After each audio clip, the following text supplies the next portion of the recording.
des banques et qui ont permis à l'Ukraine de récolter des millions de dollars de crypto sur les comptes d'ONG et du gouvernement ukrainien qui a lancé un appel aux dons samedi sur Twitter.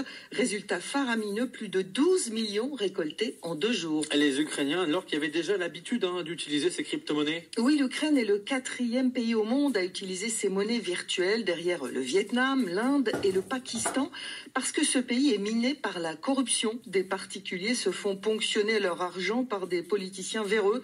Les banques fonctionnent peu et mal. Il n'y a pas vraiment de marché boursier et la monnaie nationale a perdu sa valeur rongée par l'inflation. La crypto-monnaie est donc devenue pour beaucoup d'Ukrainiens une valeur refuge depuis quelques années, à tel point que le gouvernement a légalisé son usage quelques jours avant l'invasion russe pour encadrer les plateformes d'échange et se préparer au manque de cash. Et on le disait, les Russes aussi utilisent ces crypto-monnaies comme une arme contre les sanctions. Oui, l'Union européenne, vous le savez, les États-Unis et le Canada ont décidé de bannir 70% des banques russes du principal réseau de transactions bancaires mondiales, SWIFT, et de geler les avoirs russes. Alors pour contourner ces mesures, les Russes utilisent eux aussi les crypto-monnaies.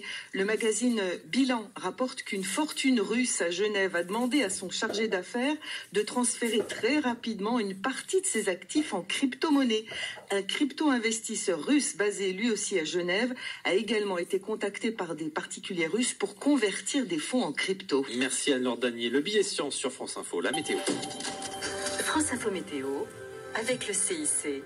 Proposer à chacun un conseiller dédié et non conditionné, c'est ça des banques et qui ont permis à l'Ukraine de récolter des millions de dollars de crypto sur les comptes d'ONG et du gouvernement ukrainien qui a lancé un appel aux dons samedi sur Twitter.